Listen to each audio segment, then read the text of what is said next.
Hello, guys. I am Blair, and I have a story about my mother in law. Her name is Jenny, and my husband's name is Steven. Steven and I have a daughter, Elsa, who just turned 8 a month ago. My mother in law never liked me, and the two of us clashed a lot. She hated that I married her only son and always criticized me for how I lived my life. Steven was of no help because he had a hard time standing up to her. It caused a lot of fights between us, and I loathed the fact that Steven wouldn't cut her off. Jenny was also a leech who lived off other people, and Steven often funded her ridiculous expenses because she was a widow. I can't tell you how many fights we had about Jenny. Eventually, Steven started to stand up for me a bit, but didn't cut her off. I also tolerated her because she sort of loved Elsa, or at least that's what I thought. Jenny didn't live with us, so tolerating her nonsense got a little better over the years. However, what made me and Steven cut her off was a particularly bad incident she had with our daughter. Before I get into it, you should know about the babysitting arrangements we have.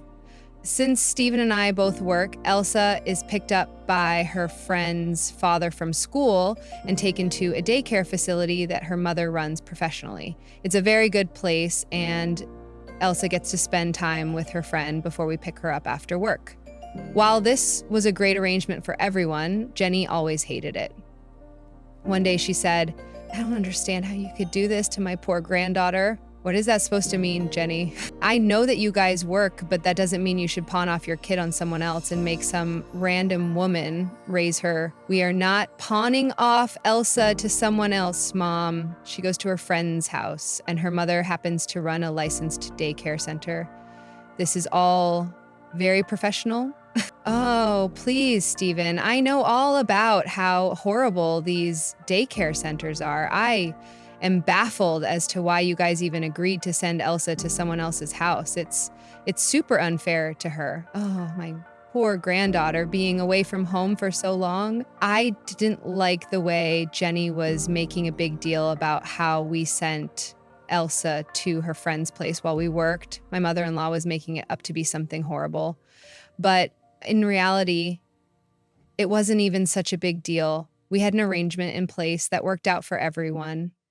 Elsa also had no complaints because she got to stay with her friends while also having some fun activities while we were away. So Jenny didn't have to feel sorry for Elsa at all. I was pretty offended by her remarks, so I said, "It's not that deep, Jenny. Elsa likes staying at her friend's house and being with other kids. She would be miserable at home without us anyway. It is better she stays with kids her age and spends time doing something productive. Of course, you will defend this stupid system you have. You may like to pawn off your kid to someone else and make them do your job, but that's not what I like. In that case, it's good Elsa's not your daughter. Listen, Jenny, I don't care how you have done your parenting, but this is my child, so leave it to me. Mom, you are overstepping here. Elsa is fine, and she enjoys the arrangement we have in place. We give her enough time on weekends and after work. She is happy and thriving. This is not something you need to worry about." Fine. I won't comment on anything anymore.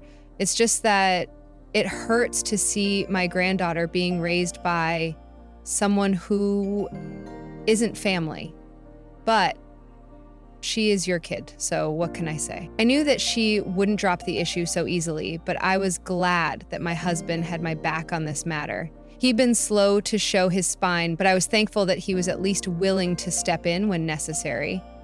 Jenny probably wasn't expecting Steven to side with me so easily, so she dropped the topic and stopped lamenting about how I was doing a horrible job as a parent.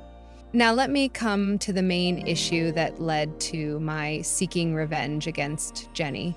I mean, it is annoying that Jenny was overbearing and judgmental, but it wasn't something that I couldn't handle. I knew very well how to keep her in her place. My husband was also slowly coming out of his shell and being extra supportive when Jenny would be unnecessarily snarky. So for a long time, we actually didn't have much trouble. It all started when my mother-in-law insisted on having her house remodeled. Now, Jenny had been lamenting about the state of her house for quite some time. It's not like her house was in shambles or something. 2 of her friends had remodeled their houses, so she had been bitter about it. Let's make something very clear here.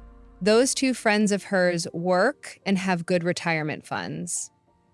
They decided to use some of their savings to remodel their houses with their own money. Jenny didn't have any kind of money lying around to match their plans.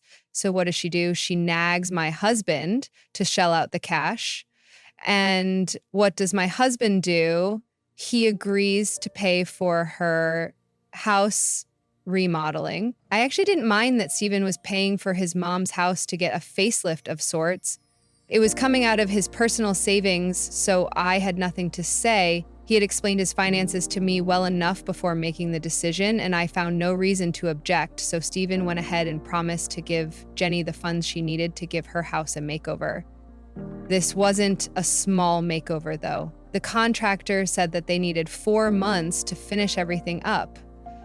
Yeah, you read that right. Stephen sure is a generous son. Anyway, these things didn't affect me as such until we had this conversation with Jenny one day. So have you made plans to shift? I mean, your house would be pretty unlivable for the next 4 months. You have to stay somewhere else. Oh, I have been thinking about that. I hate to be a bother to anyone, so I have very few choices. I can't really rent because I don't have that kind of money. So I was thinking that maybe I could stay here. Wait, what? You want to come and live with us? I was pretty stunned by Jenny's suggestion. I was baffled by the notion that she didn't want to cause other people trouble, but she had no problem in causing me trouble. Like I said, I had been dreading her wanting to stay with us, and unfortunately my worst fears came true. I had no idea what to say or do. Jenny looked totally unaffected by my discomfort and nonchalantly said, I don't see why not. I mean, my son's house would always be my first choice, but you don't even like the way things work in this house. Why would you want to stay here? Oh, I can put up with that for a while. Like I said, I have very few options. I don't see why I can't stay here. To be honest, I don't know if I can put up with you, Jenny. You are always criticizing me, and frankly, we don't get along all that well. I wasn't going to beat around the bush as to why I didn't think it was a good idea for Jenny to live with us. Jenny and I didn't get along, and that wasn't a big secret. So I didn't pretend like we weren't going to clash if she lived with me. I needed to cover my bases before bringing Jenny home. I was still very unsure of what to do, so I thought speaking my mind would put things into a different perspective for everyone. Thankfully, Stephen caught on to my concerns and agreed that they were pretty legit. So he said, Mom, maybe Blair has a point. You are very negative of her. If you stay here, that is going to be a big problem. I will be on my best behavior, I promise. I won't bother your wife at all. I will leave no room for complaint. Really? Can you really promise to do that? I know that Blair and I have different approaches to how we run our households. You two have reason to think we won't get along, but you are doing so much for me, Stephen. The least I can do is respect how your household runs. To be honest, I was a little taken aback by Jenny's willingness to keep her mouth shut. On other days, she would have made a ton of sarcastic remarks and started a war with me because I had dared to call her judgmental when she only meant well.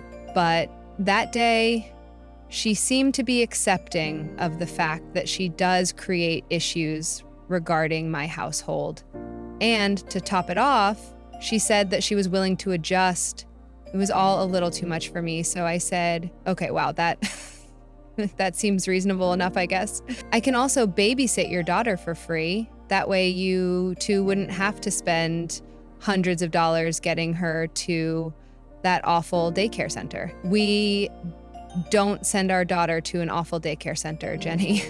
We have already explained these things to you. Okay, fine, I get it. But she needs to learn to stay at home too. You are already spending so much money on me and the house remodeling. If I save you a few bucks by babysitting Elsa, it would make me very happy. My mother-in-law did know how and when to say the right words. It was true that my husband was paying a good chunk out of his pocket for his mother's house remodeling. While this didn't affect our household expenses, He was making a dent in his personal savings. We had to cancel a few plans of ours because Stephen couldn't afford everything together. So saving some money this way seemed like a good idea for everyone. But I was still pretty skeptical, and for good reason. It was actually my husband who jumped in on the offer and said, "That sounds like a good plan, Mom. We can definitely save a lot of money in 5 months." See, my son agrees with me as well. I am telling you, Blair, this is a brilliant plan. Let me stay with you and I can help you save up on childcare costs. I need some time to think, Jenny. We will get back to you after I have a separate discussion with Stephen. I was pretty pissed off at Stephen for jumping onto Jenny's offer before having a proper discussion with me. So before Jenny could run with what Stephen said, I dismissed her and asked for some time to think. I gave Stephen a stern look, and he got the memo that he had messed up by being too enthusiastic too soon. With that, we ended our conversation on this topic. That night, Stephen was the one who approached me before I could sit him down. He could sense that I was a little mad at him, so he made the decision to come and have the talk. He sat me down and said, "Look, I am sorry for jumping in on Mom's offer. I should have discussed things privately with you first." Yes, that's exactly what you should have done. "I am very disappointed in you, Steve. I am sorry, Blair. Mom made some really good points. She needs a place to stay, and she can save us some money if we let her crash at our place. But I don't know about this, Stephen. You know that your mother doesn't like me. She creates enough problems even when she isn't living with us. God knows what she will do when she moves in here. Blair, Mom has promised to behave. You know she has never made these promises before. Can't you give her a chance? What about the babysitting thing? I don't feel very comfortable with it.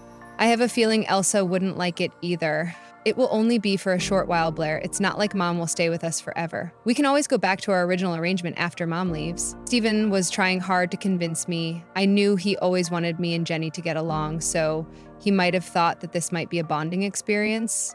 He did have a habit of taking Jenny's words at face value, so he was sure she would behave. But I needed to get some kind of assurance that he would step in when his mother got too much. So I said, "And what if she messes up and causes trouble before the 4 months are up? If she can't adjust with us or causes trouble, I will ask her to leave. I won't sit around and watch her be nasty to you or Elsa in our house." Can you really promise that, Stephen? Can you promise that you will take our side when necessary? "I will do that, Blair. That's a promise. This is all on me. Just give her a chance. It would mean a lot to me too." Stephen's assurance actually gave me some hope that this wouldn't be such a bad idea. At that time, I was thinking that it was just 4 months. I was sure that 4 months would pass by in a blink. I understood why my husband wanted me to agree to this arrangement as well, and frankly, saving some money never hurt anyone. So I agreed to let Jenny stay and babysit Elsa for 4 months. That was a big mistake, which I realized quite late. Jenny moved in with us just like we had agreed. She took the guest room and even helped out with household chores at times. The bickering and judgmental comments didn't stop, of course. Hoping that they would be non-existent is just foolish. Jenny did make some snarky comments, but they were actually very few in numbers. Since Stephen mediated between us a lot, Jenny never tried to rile me up too badly. So you can say that I sort of tolerated her. It wasn't a pleasant experience, but not unbearable either. My mother-in-law also started to babysit Elsa as promised. We had talked to our daughter privately and assured her that this was only for a short while. Since she was already meeting with her friends at school, she didn't mind it too much. She stayed at home after Jenny picked her up from school. Jenny always said that they did some fun activities and she made sure that Elsa had her homework done. Elsa seemed to have quieted down a lot but never said anything alarming until a month later. 1 month later, as I was preparing Elsa for bed, she said that she needed to tell me something. I was alone with her since her father had been working overtime that night. Jenny had gone to her friend's house, so she wasn't around to hear us. I guess that's why Elsa has chosen that time to talk to me. She said, Mom, can I ask you something? Sure, sweetheart. What is it? Can you request Grandma not to lock me in my room tomorrow? Ugh, this request from my daughter actually blew me away. I had no idea why she was asking me to stop Jenny from locking her up. For one, I had no idea why she thought that her grandma would be locking her up in her room. I was pretty baffled, but also alarmed. I said, "Wait, what? What are you talking about, Elsa? My friends are coming tomorrow to visit since I have been missing them after school, but I am sure Grandma will lock me up in my room and refuse to let them in." Sweetheart, why will your grandma do that? Why will she lock you up? She does that every day. After I come home from school, I have a bath, eat my snacks, and then Grandma locks me in the room till you come home. What? Why? Why would she do that? I don't know, Mom. She says that I act like a brat and disturb her while she watches TV and talks to her friends on the phone. So she just locks me in my room until you come back. And she does this every day, every single day. Yes, she does that every day. I don't know why she does this because I never disturb her. Still, she says that I act like a brat, so I should be locked in my room. My heart immediately broke when my daughter told me what my mother-in-law had been doing to her. I was starting to really panic thinking about what my child had gone through for a whole month. I was also pretty enraged thinking about my mother-in-law's actions. I knew that I had to know more about the situation. I was pretty confused about why my daughter never told me or her dad any of this before. I said, "Why did you never tell me all this? I would have never allowed this to happen. Grandma said that you and Dad agreed with her. She told me that you would get mad if I said anything. She said that you will lock me in my room for 2 days because I have been a brat. That's why I was too scared to tell you anything." But I never told her anything about this, Elsa. I didn't even know that she was doing this to you. I don't know, Mom. I was too scared to tell you anything. I had asked Grandma to take me to my friend's house one day, but she yelled at me and said no.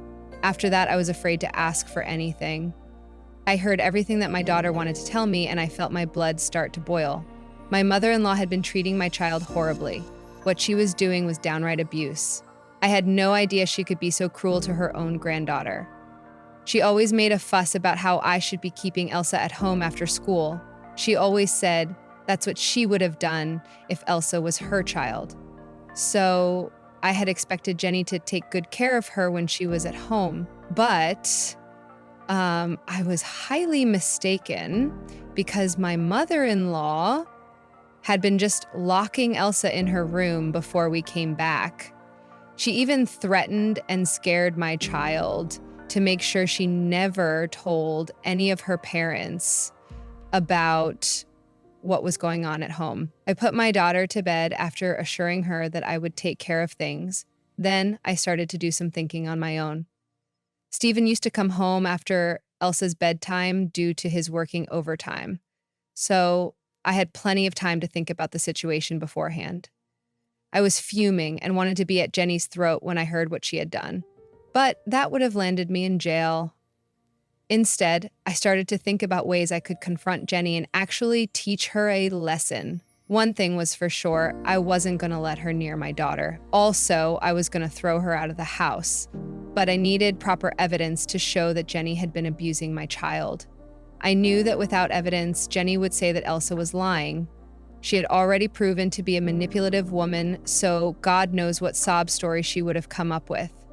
So confronting and kicking her out without proof wasn't a smart thing to do. I was pretty sure I would have had a hard time believing that his mother was capable of being abusive to Elsa. So to make sure there aren't any loose ends, I came up with a plan to gather evidence. I planted secret cameras in my daughter's room to catch what was going on. I also told my daughter what I was doing so that she wouldn't be scared. Elsa knew about the cameras and promised not to tell Jenny. I told her to just put up with Jenny for a few more days so that I had enough proof of what she did. I only needed 4 days for the cameras to arrive and then use them to record Jenny's actions. I had watched the videos myself before presenting it to others. My daughter wasn't making up stories. Jenny did exactly what Elsa had told me. That woman is an absolutely despicable human being. Seeing the security cameras made me so mad that I wanted to go and throttle Jenny, but again, violence wouldn't have good consequences for me. So I waited for the day when I would confront her. After 2 days of collecting evidence, I decided that it was time to confront Jenny. I did this on the weekend when my husband was home. I took Elsa to her friend's house so that she could spend some time with her. Her friend's mother, who was our original babysitter, had told us that Jenny had been refusing to allow Elsa to talk to her friend, so she had to force an invite to my home. But I had canceled the invite to execute my plan, so she was worried. She also gave me some shocking news about her conversations with my mother-in-law in the past. With all this information and evidence, I sat Jenny and Stephen down to talk. I asked Jenny, I have a very serious question for you, Jenny. Oh, what is it? Why have you been locking my daughter in her room when we are at work? The look on Jenny's face told me everything. She wasn't expecting me to ask this question. I don't why, but she thought that she could get away with what she was doing. I mean, she had scared my daughter into being quiet for a whole month already, so she may have become overconfident about her skills to shut her up. I was super angry when I sat down to talk. So Jenny knew that I wasn't testing her. Instead of being shameful enough to admit the truth, she tried to look offended and said, "What on earth are you talking about? I know that you have been locking up Elsa after getting her from school. She stays locked up in her room all day until we come home from work. What nonsense is this, Blair? Why would I do that? How dare you accuse me like this? I am not accusing you of anything. I am telling you that I know what you have been doing behind my back. I am doing no such thing. How dare you say that, Blair? This is horrible. Oh my God, what have I done to deserve this?" Jenny started to shout and cry about how I had been treating her unfairly and accusing her of things she hadn't done. She tried to create drama and even shed tears to gather sympathy from her son. I guess she tried to get his sympathy and attention so that I would stop pushing for the truth. My stupid husband actually ended up comforting her and said to me, "What is going on, Blair? Why would you say such a thing about Mom?" Because it's the truth, Stephen. Your horrible mother has been locking Elsa in her room all day. She even bolts the door from the outside so that she can't get out. Why would she do that, Blair? This doesn't make any sense. How did you even know this? Elsa never said anything about this. That's because your mother threatened her and made her think that telling us would lead to even bigger punishments. Thank God, she finally told me a few days ago. That's how I got to know about this first. Mom, what is this I am hearing? You shouldn't listen to Blair and Elsa, Stephen. They are both lying. Elsa is just mad that I am keeping her home. And your wife never liked me. I guess she wants to get rid of me, so she is making up stories. She is even dragging Elsa into this nonsense. Did you just call my daughter a liar, Jenny? Well, if you are such a saint and didn't do any of this, explain these videos, please. I whipped out my phone and played the nanny cam recordings in front of Jenny and Stephen. The two couldn't believe their eyes when they saw the videos. Jenny couldn't believe her eyes that she had been caught, and my husband couldn't believe his eyes that his mother would be so nasty towards our daughter. In the video, you could clearly see Jenny threatening Elsa and locking her from the outside. You can see how Elsa requested to talk to her friends on the house phone, but Jenny just told her to shut up and not make noises. You could also see how my daughter literally sat in her room for hours until Jenny unlocked the door before we came home. I played both videos and watched as Jenny turned pale and Stephen started to look super angry. He literally started to yell at his mother and said, "What is this, Mom? What on earth were you doing to my poor daughter?" Well, what did you want me to do? It's not even that serious. It's not serious, Mom. This is downright abuse. For God's sake, you were supposed to take care of her and look after her. What have you been doing? This is absolutely insane and cruel. Oh, give me a break, Stephen. She was fine. I am old and can't run around your daughter all day. This was the best solution for all of us. How dare you say this, Jenny? How dare you try to excuse your abuse towards my daughter? Who gave you the right to be so cruel to my daughter and threaten her so that she is too scared to come talk to us. If your bratty daughter had been driving me insane, I wouldn't have to lock her up. Maybe this would teach her a lesson and set her straight. It was at this point that my husband did something that I wasn't expecting him to do so soon. I had expected a longer fight with Jenny, pestering Stephen and us. I had expected him to be at least a little lenient on Jenny like he had been before. But my husband did none of that. He simply got up and started to put Jenny's stuff back in her bags. When Jenny and I followed him, we saw what he was doing. Jenny immediately panicked and said, "What are you doing, Stephen?" "I am packing your bags because you will be leaving this house right now." "What? No, you can't kick me out like this. I have been very lenient and supportive of you for so long, but I draw the line when it comes to my daughter. I gave you an inch and you took a mile. You won't be staying under my roof after abusing my daughter and then trying to justify your actions." "Oh, come in, Stephen. It's not even a big deal. It's not like I hit her or anything." "Will you really kick out your mother for this?" "Yes, I will kick you out, Mom. You will leave right now and not come back until me and my wife have decided to forgive you. Also, I won't be giving you any more money. You can find our own funds to remodel your house." No, you can't do this to me, Stephen. You can't be so cruel to me." Jenny was in hysterics as Stephen packed her bags and told her this. I was in awe of my husband, while my mother-in-law was screaming and crying our ears off about how we were being cruel to her. I watched as she begged my husband not to kick her out and stop funding her stupid house remodeling. She was suddenly sorry about her actions and begged for forgiveness. She even begged me to forgive her. But both Stephen and I knew that she was only sorry because she was facing some harsh consequences for reductions. Well, as you can expect, my husband and I threw Jenny out that day. She tried to plead her case and even threatened to go no contact with us. This was particularly funny because Stephen just said that she was welcome to do that since we would be going no contact with her too. You can only imagine what her expression was like then. She created a lot of drama and was ultimately removed from our home. She couldn't go back to her house because it was just torn down from the inside and not in livable condition.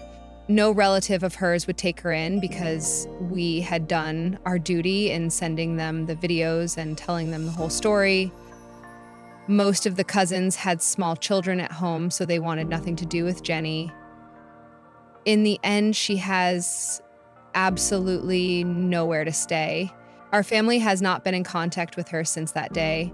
My husband got himself into individual therapy, and we started family therapy too to become a better family.